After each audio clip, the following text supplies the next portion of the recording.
The original 1996 House of the Dead was one of the most recognizable arcade hits at the time. Since its release, it saw several sequels, including a spin-off called The Typing of the Dead, which quite literally made use of a keyboard. While nothing beats the arcade cabinet, gamers have always wanted to bring the experience to their living rooms. Home conversions have been plenty, and there's no denying that the Nintendo Wii and its Motion Plus controller provided the ideal tools for light gun shenanigans. But now it's time to see if the Nintendo Switch and its Joy-Cons are up to the zombie shooting task.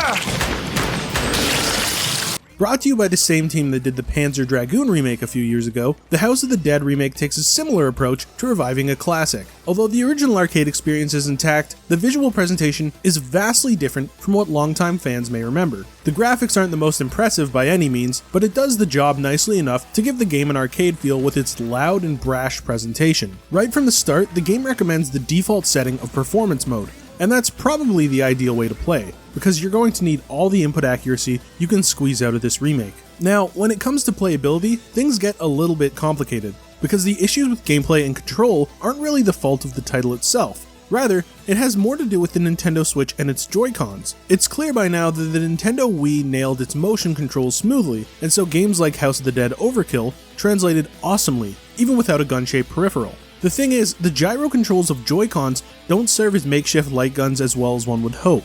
There are numerous controller settings available, and it may all come down to pure luck in terms of how you have your console stationed, but it takes a lot of trial and error to get the gyro controls to work just right, and even then, there are other issues. Joy-Cons will desync, and you also may be one of the many unlucky users with the drift issue. All of these naggings add up to make the shooting experience feel more cumbersome than it needs to be. When things do occasionally work, you almost want to power through, but inevitably, things will go out of sync. The aiming precision and responsiveness just aren't there, and the game itself isn't even to fully blame here. Sure, you can choose to play with analog controls or even the Pro Controller to improve accuracy, but then, what's the point of even playing a light gun shooter that way? Despite being right-handed myself, my own trial and error solution was to aim with the left Joy-Con and shoot with the right, but this is far from comfortable if you're not left-handed. It's likely going to be different for everyone, but the gyro sensor of my left Joy-Con worked better than the right, and these are a newly purchased pair by the way. The point is, it shouldn't have to be such an inconsistent mess. While some aspects of the game may be at fault here,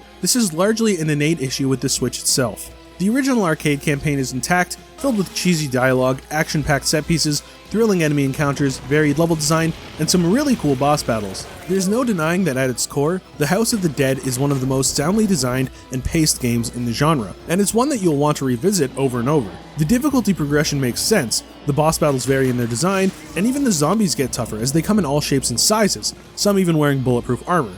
It's a fun score-chasing experience as you try to blast zombies into as many chunks as possible, and even snipe out those in the backdrops. And yes, it's still worth rescuing those scientists, even though the zombie apocalypse was totally their fault. There's also a brand new Horde Mode, which turns up the action all the way to 15, literally, by throwing more zombies your way than you can handle. This mode can be fun in two-player co-op, but if you're playing on your own then things just become a mess. Throwing far too many zombies into the original arcade experience just throws off the design and pacing. The House of the Dead remake is a welcome return of an arcade classic on a less than ideal platform. On paper, it would make sense for this to work on Nintendo Switch, but the gyro functionality of the Joy-Cons just doesn't lend itself to this experience as smoothly as one would hope. Die-hard fans are probably better off dusting off their Nintendo Wii, while most Switch owners will need to fiddle around with the controls before they can appreciate this classic. Noisy Pixel is giving the House of the Dead remake a 5.5 out of 10. Thanks for watching.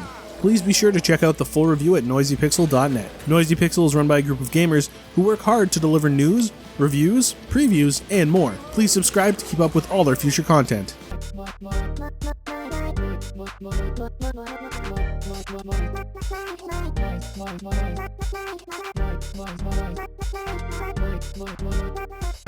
Noisy Pixel.